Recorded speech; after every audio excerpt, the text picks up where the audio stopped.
सुबह का वक्त था। सूरज की लाल किरणें दिन की शुरुआत कर रही थी। हरे भरे पेड़ों पर पंछी मीठे सुर में गुनगुना रहे थे। ऐसे मधुर वातावरण में सरस्वती अनाथ आश्रम के छोटे बच्चों की सेवा कर रही था। कभी कभार शायद माँ का प्यार भी कम पड़ जाए, लेकिन इस आश्रम में बच्चों को मिलने वाले प्यार में कभी कमी नहीं आती थी।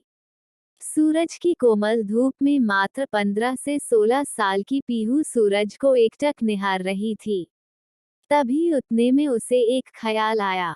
सूरज जैसे जैसे ढलता जाता है वैसे वैसे परछाइयों को पीछे छोड़ता जाता है और पीछे छूटी हताश परछाई फिर से उगते सूरज की राह देखते हुए रोती रहती है। इस विचार से पीहू का मन भर आया और उसे अपनी माँ की याद आई। तभी वह अपने मन ही मन में बोलने लगी, माँ तुझे याद है कि मेरे पापा मुझे छोड़कर कब भगवान के पास चले गए।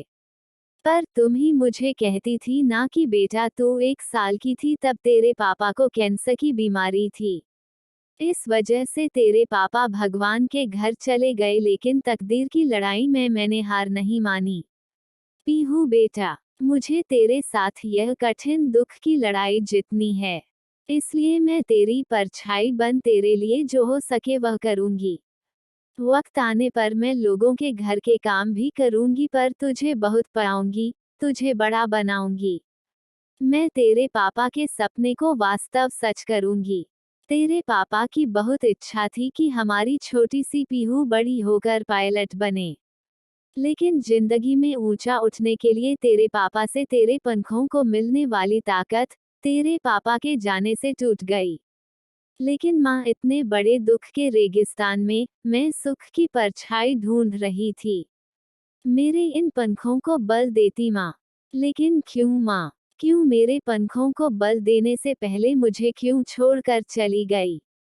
पापा की तो पितृछाया मुझे ना मिल सकी, पर तू तो मेरी परछाई बनकर जी रही थी। फिर क्यों तू भी मुझे छोड़कर चली गई। लेकिन तेरे जाने से मैं तेरी ममता से जुड़ी रही, तेरे प्यार की परछाई ढूंढते हुए दुख के रेगिस्तान में अकेली रही। अब मेरे पापा के सपनों को साकार करने के लिए कौन मुझे ताकत देगा, बोलो ना माँ।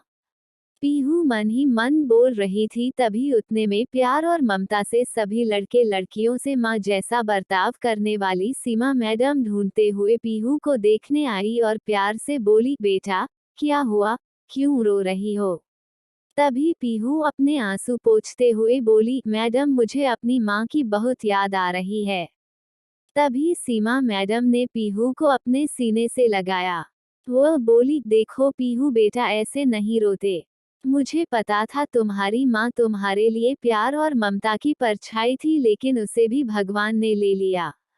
पीहू, जिंदगी और मौत किसी के बस में नहीं होती है।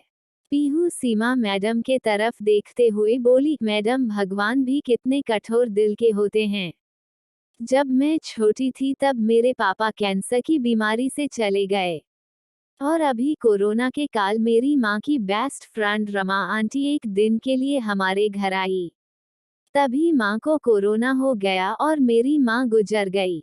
वो मुझे छोड़कर चली गई। मेरे जीवन में परछाई बनकर रहने वाली मेरी माँ मुझे अब दिखाई ही नहीं देती।